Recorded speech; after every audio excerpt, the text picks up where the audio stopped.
என்ன இருக்கிற சாமிய 100 சென்மம் கூட போதுமா? 100 சென்மம் நமக்கு போதுமா?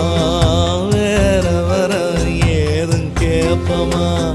சகாவரம் கேப்போம் அந்த சாமிய